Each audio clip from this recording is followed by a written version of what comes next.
within the Russian elites, there's been a lot of discussion in recent months about the nature of this war, why Putin has led Russia down this suicidal path, and what the options are going to be for succession.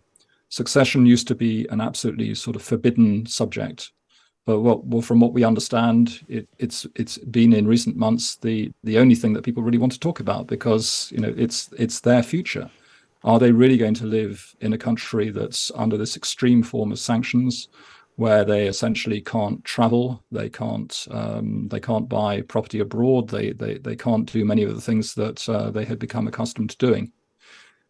Let's speak now to John Lough, who spent 6 years with NATO, was the first alliance representative based in Moscow. He's now an associate fellow at Chatham House. John, welcome to you. What do you make of what we're seeing in Russia as far as the stability of the Putin regime really looks like?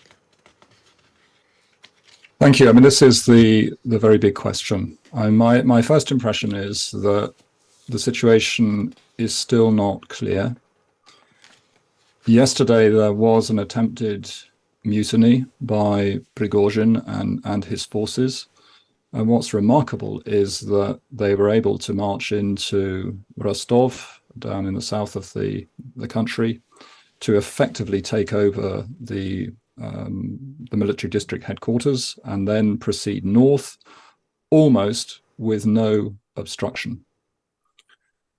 We know that a sizable amount of the elite in Moscow simply left the capital.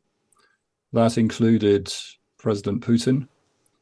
It included his predecessor, Dmitry Medvedev, and other government figures. And apart from this broadcast you've just referred to, this pre-recorded broadcast by Putin, he hasn't resurfaced. What I think nobody could have expected was that I hesitate to call him President Lukashenko, because of course he is a self-appointed president, but Alexander Lukashenko ended up being the intermediary who has persuaded Prigozhin to stand down and apparently to leave the country. All this signals to me considerable weakness on the part of Putin. And if you like, the cracks that we've started to see appearing in recent weeks have advanced quite rapidly. And I suspect that some of them have become rather deep and may indeed even be irreparable.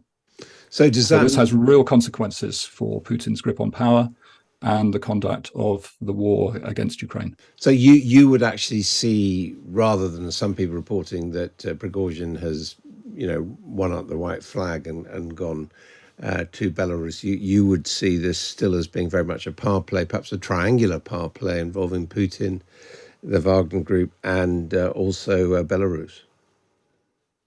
I'm not sure I would put it in those terms. I think that Prigozhin has had to put up the white flag. It seems almost certain that he was told that if you carry on, you and your people will simply be wiped out.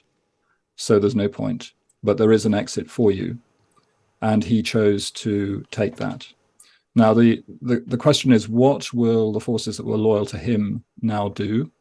It seems unlikely that they will, in total, transfer their allegiance to the Russian Ministry of Defense. Prigozhin has said many things that have been on the minds of people in the Russian elite, but which they have not had the courage to say. This is a man who said openly that the Ministry of Defense is covering up the losses in Ukraine, that Putin is being constantly misinformed. He said also that there are no neo-Nazis in Ukraine, or at least there was no threat to Russia from neo-Nazis. There was no threat from Ukraine, and there was no threat from NATO. And he simply said that this war was essentially a vanity project for I think if we infer from what he said, both for Putin and for the Ministry of Defense, with the hope on the part of some of the Russian oligarchs that they would simply make money out of it. So it seems to me that the situation over the last 48 hours really has changed quite sharply in Russia. And now the big question is, to what extent can Putin reassert his authority? What's now going to happen, for example, on the front line? We know since the Ukrainians began their counteroffensive, that there have been a large number of desertions on the Russian side.